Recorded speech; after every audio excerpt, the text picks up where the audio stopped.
Vítajte v ďalšom videu, ktoré bude trochu inakšie, na aké ste zvyknutí. Keďže mi vzišiel na rozum jeden nápad, s ktorým by som sa chcel s vami podeliť a možno sa nám podarí niečo zmeniť. Za názvom tohto videa si môžete domyslieť otáznik, ale zároveň aj vykričník. Myslím, že jednou z najdôležitejších otázok, ktoré sa môžete spýtať, je môj motív. Môjim hlavným motivom je pokúsiť sa spraviť niečo, čo nebude benefitovať len mňa alebo moje okolie, ale všetkých obyvateľov Slovenska. Každého prioritou vždy bude ten človek, ktorého denne vidíme v zrkadle. Každý sa chce mať dobre a ak sa má dobre, tak chce prirodzene, aby bolo ešte lepšie. Zároveň ale naturálne každý človek chce, aby sa mali lepšie aj ľudia v jeho okolí. Lepšie je, ak sa bavíme v kruhu ľudí, ktorí sa majú dobre, ako v kruhu ľudí, ktorí sa potýkajú povedzme s finančnými problémami. Takže myslím, že sa zhodneme na tom, že v našom spoločnom záujme situáciu zlepšiť. A tých odvetví je obrovské množstvo. Nie som tu na to, aby som súdil, ale môžeme na rovinu povedať, že azda nie je miesto či odvetvie, ktoré by bolo perfektné, alebo sa už nedalo vôbec zlepšiť. Všetky problémy sa vyriešiť určite nedajú a taký je jednoducho život. Ale mnoho z nich sa dá zlepšiť peniazmi. Síce je to kruté, ale je to fakt. Peniaze môžu masívne zlepšiť životný štýl, pohodu, znížiť stres, či pomôžu získať čas, ktorý by sme strávili prácou a hlavne generovaním týchto konkrétnych peňazí. Takže si myslím, že sa zhodneme na tom, že viacej peňazí by sa nám zišlo či už individuálne alebo aj ako samotná krajina. Preto by som rád navrhol našim politikom, aby zvážili nákup bitcoinu či už v klasickej forme alebo v podobe ETF. Som si vedomý toho, že sa mnoho ľudí pousmeje, či zhodí tento návrh zo stola. Ale bol by som rád, keby ste si vypočuli moje argumenty, prečo by sme z toho mohli benefitovať všetci. A zdá nie je pochyb o tom, že Bitcoin je nový typ komodity, ktorý začína byť dostupný po celom svete v rôznych formách. Niektorí si ho ťažia, iní si ho kupujú priamo na burzách alebo vo forme derivátov či ETF. A práve na to sa čakalo toľké roky, kedy dostane tento nový asset zelenú na svetových trhoch a prakticky dostane razítko legitímny. Myslím, že sa všetci zhodneme na tom, že najväčšie zisky sa vždy tvoria v začiatkoch, kedy asety ešte nie sú až také populárne či prístupné vo všetkých krajinách a Bitcoin je toho veľmi dobrým príkladom. Je zbytočné nariekať či rozmýšľať nad tým, čo by mohlo byť, keby sme nakúpili skôr. Rovnaké to bolo pri každej komodite. Stačí sa pozrieť na to, aká bola cena zlata 20 rokov tomu a aká je teraz. Toto je dobrý príklad aj kvôli tomu, že naskakovať na investície do zlata sa zdajú pomerne bezpečné, ale nie až také výhodné, aké to bolo tesne po spustení Gold ETF. Minulosť nám môže čo to naznačiť a pri zlate môžeme s určitosťou potvrdiť, že to bola veľmi dobrá kúpa, kde je zisk za posledných 20 rokov určite veľmi výrazný. A zároveň treba dodať, že za posledné 4 roky táto investícia už moc percent nevyniesla. Takže sa oplatilo byť na trhu skoro, ale zároveň sa neoplatilo príliš nakupovať v posledných rokoch. Môžeme polemizovať nad tým, či to bola premrhaná príležitosť a že bola iná doba, alebo môžeme začať myslieť nad budúcnosťou a podobnú príležitosť si už nenechať uísť. Zastávam názor, že pri Bitcoine máme opäť príležitosť, ktorá sa už asi nikdy nezopakuje a moja otázka znie, prečo na tom neskúsiť benefitovať. Prečo by sme sa nepokúsili dostať Slovensko na mapu nejakým radikálnejším či nečakaným krokom, ako napríklad investovaním do Bitcoinu? Áno, chápem, že to nie je jednoduché a centrálnym bankám sa to nemusí páčiť, ale od nového roka tu máme typ investície, ktorý je oficiálne akceptovaný na najväčšom finančnom trhu, čiže na Wall Street, a to je Spot Bitcoin ETF. Prečo by sme ako krajina nemohli zarobiť, a špeciálne v dobe, keď peniaze naozaj potrebujeme? Po schválení rozpočtu na rok 2024 sme sa dozvedeli, že štát očakáva príjmy v hodnote 22,7 miliardy eur a výdavky 30,32 miliardy. Hĺbšie do týchto čísel či údajov nemá význam zachádzať, keďže tieto najdôležitejšie čísla máme pred sebou. Takže v tomto roku budeme ako krajina hospodáriť so 7,62 miliardovou sekerou a ako občanovi mi to nie je jedno. Čo tak ale spraviť niečo, čo nám pomôže dostať extra financie do rozpočtu? Odkedy sledujem politiku, tak za každého režimu som vždy počúval, ako nie sú peniaze, ako je špajza prázdna a ako si treba uťahovať opasky. Ja vidím problém v tom, že opasky si nikdy neuťahujú tí, čo o takýchto veciach rozhodujú a slovenský národ si ako si na to aj zvykol. Nechcem a nebudem tu nikomu nič vyčítať, keďže každá vláda má svoje priority a programy, ale ako si sa stáva pravidlom, že dlh aj tak neustále rastie, nech už tam velí kdokoľvek. Som si veľmi dobre vedomý toho, ako funguje celý mechanizmus ekonomiky založený na neustálom raste dlhu a pravidelnom tlačení peňazí. Tak keď neustále hospodárime s dlhom, aký by bol problém navýšiť dlh o málo desatinu s tým, že by sa namiesto ďalšieho topenia peňazí v rôznych projektoch investovalo do Bitcoinu? Aký problém by bol pre našich politikov vyhrabať 100 či 200 miliónov eur a investovať ich do Bitcoinu, alebo aby to nesmrdelo centrálnym bankám, tak investíciou do Bitcoin ETF? My, obyčajní ľudia, nemáme možnosť prísť do banky, požičať si povedzme 10 mega s tým, že do 4 rokov ich vrátime. Takéto možnosti sú na individuálnej úrovni skoro žiadne. Ale ako štát máme stále celkom dobrý credit rating, tak prečo si nepožičať na investovanie? Najlepšie sa investuje dlh, ak samozrejme máte asset, ktorý vám dokáže v dlhodobom horizonte garantovať profit. Neviem, ako Slovensko investuje, čo naša krajina nakupuje. Nech už sú to nerastné suroviny, ako je zlato či striebro alebo iné komodity. Zároveň ako občan by ma veľmi zaujímalo, koľko vynášajú tieto typy investícií v našej krajine, keďže sú to prakticky naše peniaze investované v našom mene. Každú investíciu treba mať podporenú nejakou analýzou, ale ak ide o Bitcoin, my nepotrebujeme samozvaných expertov, ktorí pozerajú tam, kde bežní občania pozerať nedokážu. My, čo sme v krypte 6 až 8 rokov, vieme toho oveľa viacej ako niekto, kto má vyštudovanú ekonomiku a pracuje v tejto sfére celý život. My nepotrebujeme expertízy či nejaké špeciálne dáta na to, aby sme dokázali ohodnotiť alebo zvážiť, či sa Bitcoin oplatí kúpiť. Investovanie na dlh vôbec nie je zlé, ak sa investuje do správnych aktív a s rozumom. Jeden z najlepších príkladov je MicroStrategy.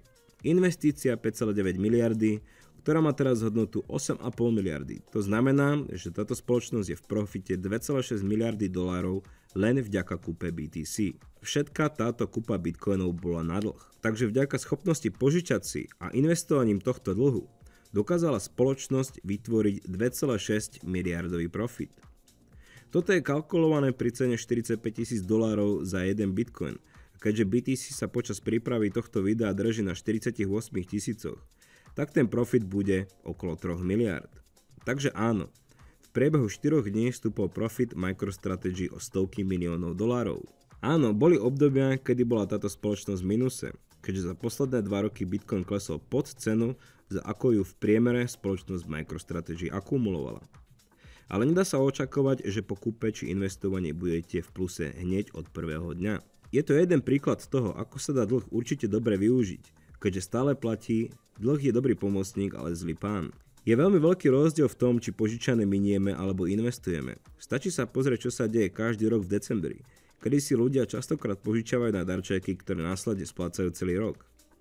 Drvivá väčšina obyvateľstva žije na dlh, aj keď si to vôbec neuvedomujú, ale opäť tu platí pravidlo, nie je dlh ako dlh. Požičať si na dovolenku, nové auto či darčeky pre deti sa časom začína vracať ako obrovská ťarcha či záťaž pre každého, kto sa takto rozhodol, keďže všetko brutálne dražie a inflácia požiera finančný komfort, ktorý sme si kedysi užívali. Z druhej strany sú tu hypotéky a bývanie na dlh, kde je možno vidieť opačný efekt, kedy 10 či 15 rokov stará investícia, respektíve kúpa nehnuteľnosti na dlh, nebola vôbec zlý nápad, keďže hodnota nehnuteľnosti narastla takým spôsobom, že už teraz možno povedať, bola chyba neinvestovať. Prečo teda neskúsiť investovať povedzme 200 miliónov do Bitcoinu? Aký by bol rozdiel v tom, že štát by mal výdavky 30,32 miliardy alebo 30,52 miliardy? Jasne, chápem, že to nie je až také jednoduché, ale koľko z vás sa zamyslelo nad tým, koľko môže vyniesť v priebehu jedného roka 200 miliónová investícia do Bitcoinu v roku halvingu a rok po ňom. Toto boli vždy najlepšie a najštedrejšie obdobia, ak ide o rast ceny tohto digitálneho zlata. Čo tak naliať 200 mega do BTC a predať ho o rok a pol? Aká je šanca, že táto investícia bude v mínuse, respektíve aká je šanca, že Bitcoin bude o rok a pol nižšie ako 48 000 dolárov? Nezabúdajte, nehovoríme tu o asete, ktorý možno umelo vytvoriť len tak z ničoho nič. Ako sa to dá napríklad s fiat peniazmi?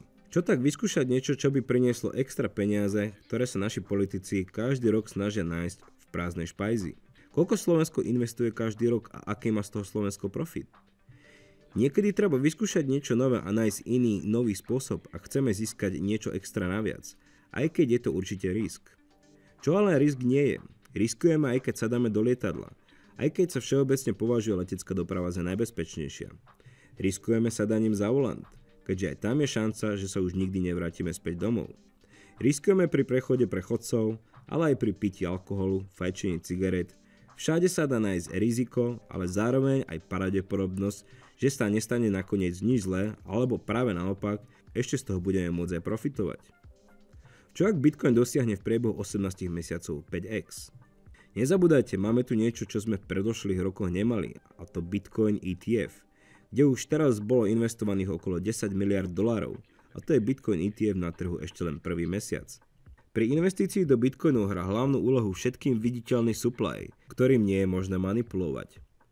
Množstvo bitcoinov, ktoré bude v obehu o mesiac či rok, je dopredu známe, čiže investovaním do bitcoinu zároveň investujeme do asetu, ktorý je predvídateľnejší ako akákoľvek iná komodita a zároveň sú tieto informácie dostupné všade na svete. V obehu máme 19,6 milióna bitcoinov a inflácia, ktorú táto kryptomena zažíva, sa bude o pár mesiacov opäť zmenšovať o polovicu. A nikto to nedokáže ovplyvniť či zvrátiť. Toto o zlate povedať nemôžeme, aj keď má samozrejme svoju historickú hodnotu, keďže zlato sa používalo ako platba už od nepamäti. Ale ja tu nehovorím o bitcoine ako o platidle, ale ako o investícii. Nebudeme tu večnosť a za tú krátku dobu, čo sme tu, by sme to podľa mňa mohli vyskúšať, keďže tu vzniká jedna veľmi dôležitá otázka a to, ako z toho môžeme benefitovať.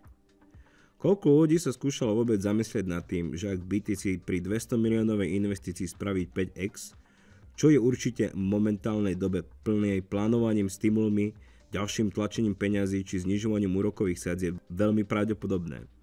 Takto o rok môžeme sedieť na 1 miliarde eur, ktoré už dokážu pomôcť na mnohých miestach. Predstavte si situáciu, že je leto 2025 a Bitcoin stojí okolo $250,000. Môžeme predať pätinu, z toho vymazať dlh, ktorý bol spôsobený investíciou na základe jedného bláznivého nápadu, ktorý vyšiel z tohto videa. Poďme na konkrétnejšie čísla, keďže ja si to viem veľmi dobre predstaviť. Páni politici, takto o rok a 4 mesiace môžete mať 800 mega extra, ktoré môžete použiť na platenie dlhov alebo vykrývanie dier v prázdnych kasách každého jedného kraja. Mne osobne, a verím tomu, že aj mnoho ľuďom na Slovensku by stačilo, keby ste v dobe, keď Bitcoin opäť dosiahne all time high $70,000, zrušili zákon o danení krypta na Slovensku. Môžete z nás spraviť daňový raj a zaradiť nás medzi také krajiny ako Portugalsko, Švajčiarsko, Bielorusko, Slovinsko a Cyprus, kde krypto jednoducho nedania. Dám vám aj tú podľa mňa najhoršiu verziu, ktorú by som videl takto o rok, a to, že Bitcoin stojí $100,000. No veľká katastrofa. Slovensko môže mať extra 200 miliónov, ktoré môže použiť kde len chce a všetci vieme, že peniaze sa zídu všade. Niekedy stačí myšlienka alebo nápad, z ktorého sa často môže stať splnený sen. Poznám veľa ľudí, ktorí začali rovnako ako ja s myšlienkou a skončili tak, že si splnili sen finančnej nezávislosti. Ak niekto dlhodobo investoval do Bitcoinu, nikdy neprerobil. A boli by ste prekvapení, ako si žijú ľudia, čo vďaka kryptu zarobili. Ja to beriem ako živý dôkaz toho, že Bitcoin z dlhodobého hľadiska bude výrazne stúpať, keďže hlavné fundamenty tejto kryptomeny v dnešnej dobe nedokáže nikto riadne vyvrátiť. V porovnaní s komoditami či nerastnými surovinami, jedine pri Bitcoine vieme, že ho bude prúdiť do systému každé 4 roky o polovicu menej. Toto sa o zlate povedať nedá a prakticky nikto nevie, koľko zlata existuje. Zoberte si, že všetci vieme, že v americkom Fort Knox sú najväčšie rezervy zlata v USA, ale nikto z nás ich nikdy nevidel a táto informácia je len tvrdenie, ktoré nikto nevyvracia, lebo nám to bolo jednoducho tak povedané. Posledný americký prezident, ktorého tam vôbec pustili, bol Franklin Roosevelt v roku 1943. Ako si ja dokážem osobne zistiť, koľko slovenského zlata je bezpečne uloženého v Londýne a či tam vôbec nejaké je? Všetko toto sú informácie, ktorým musíme veriť a nie sme si schopní fyzicky sami overiť. Ja netvrdím, že tam zlato nie je, ale jednoducho ja nemám šancu na vlastné oči zhliadnúť realitu ako množstvo tehiel naukladaných jedna pri druhej. Bitcoin si ale overiť môžem, a to všade na svete. Všade na svete je ho rovnaké množstvo v ten istý moment a nedá sa to zastaviť. Takže bol, je a vždy bude najdecentralizovanejší asset na svete.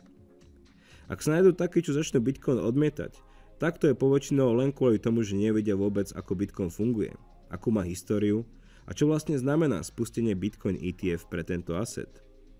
Áno, cena je manipulovaná, to si treba priznať. A to prakticky celú dobu rovnako ako všetko ostatné. Iróniou sú práve obrovské pokuty, ktoré museli zaplatiť tie najväčšie banky na svete práve za manipuláciu ceny zlata počas dlhých rokov. Barclays, Royal Bank of Scotland, Citigroup, JP Morgan a japonská MUFG Bank. Takže argument manipulácie tu určite neobstojí. Možno by bolo lepšie prísť s týmto nápadom rok tomu a už teraz byť na 100 či 120% zisku. Ale Bitcoin či krypto malo kopec svojich vlastných problémov a tak ako každé nové odvetvie muselo prejsť očistou. Všade, kde sa dajú zarobiť peniaze, budú vždy aj špekulanti či manipulanti a vždy sa tento trh očistí a napreduje ďalej. Širšia verejnosť si pamätá Lehman Brothers a ich krach, kde sa trh potreboval očistiť od škodnej v podobe hypotekárnej krízy v roku 2007 až 2008. Rovnako si bankový sektor prešiel v Amerike veľkou krízou minulý rok, keďže tam nečakane začali krachovať banky. A v oboch prípadoch, čuduj sa svete, problém bol vyriešený vytlačením ďalších peňazí, respektíve vytvorením ďalšieho dlhu. Bitcoin si taktiež prešiel svojimi krízami a vzdelávaním či oboznamovaním ľudí o jeho minulosti sa kopec naučia a hlavne utvoria úplne iný názor, ak zistia celý príbeh a nielen cifru na televíznych obrazovkách počas pádov. Možno je to bláznivý nápad, ale je obrovská pravdepodobnosť, že bude aj Vlk City aj koza celá, kde by štát mohol získať niekoľko desiatok krát viac peňazí investovaním ako zdieraním ľudí, čo investujú do Bitcoinu či krypta. Povedzme si na rovinu, tak ako to je. Skoro 40% odvod je doslova zdieranie ľudí, ktorí to rovnako nemali ľahké počas kríz, ktoré samotné krypto zažilo. Tak ako padali banky v USA, padali aj rôzne inštitúcie či finančné skupiny aj v krypte. A bankroty vyhlasili nielen burzy MT Gox, Quadriga či FTX, ale aj investičné skupiny ako Free Arrows Capital, Alameda Research či Genesis. Každý, kto je z nás v krypte už dlhšiu dobu, vám povie, že prejsť takýmto obdobím nebola vôbec hračka. A ten, kto nakoniec bude v krypte profitovať, si môže povedať, že to bolo naozaj zaslúžené. Každý trh má svoj vývoj a ten, kde je Bitcoin, nie je výnimkou. Je tu ale jeden problém. Čas uteká a sme v období, kedy veci naberajú rýchly spád a zároveň možný profit. Z mesiaca na mesiac sa nám môže stať, že potenciálny profit bude nižší, keďže cena rastie dosť značne a má vysoké predpoklady, že tak bude aj naďalej pokračovať. A ak sa nájde nejaký politik, ktorý začne môj nápad odsudzovať a dávať múdrosti o tom, že Bitcoin je hlúposť, tak odporúčam kontaktovať Larry Finka od BlackRocku. Ten vám to možno vysvetlí. Asi bude vedieť viac, keďže BlackRock spravuje aktíva v hodnote 9000 miliard $. Takže asi bude vedieť, čo robí a či je Bitcoin hlúposť. Takto by sme mohli pokračovať hodiny, ale v argumentoch. Už v tejto dobe nie je možné poraziť pro Bitcoin komunitu. Schválne tu spomínam len Bitcoin, aj keď verím, že sú tu aj iné asety či spôsoby, ako zarobiť v krypte.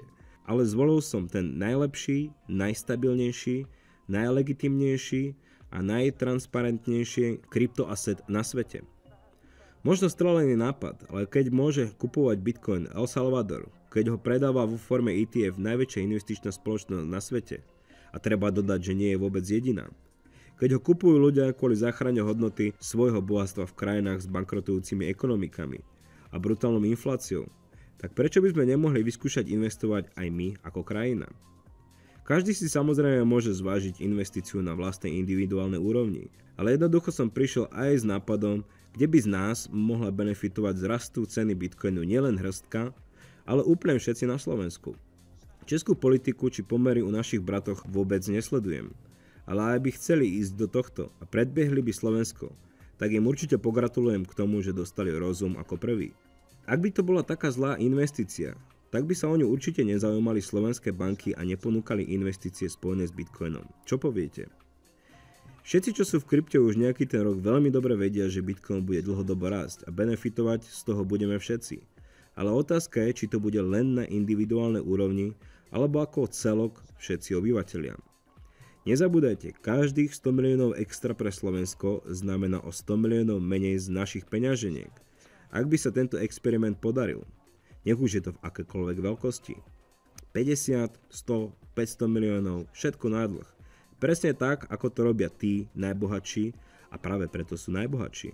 taký jednoducho trh momentálne existuje a existovať ešte nejaký ten rok s vysokou pravdepodobnosťou bude, tak prečo to nevyužiť? Som veľmi zvedavý na ohlas tohto videa a zároveň rád uvidím argumenty, prečo do tohto neísť, respektíve to neskúsiť.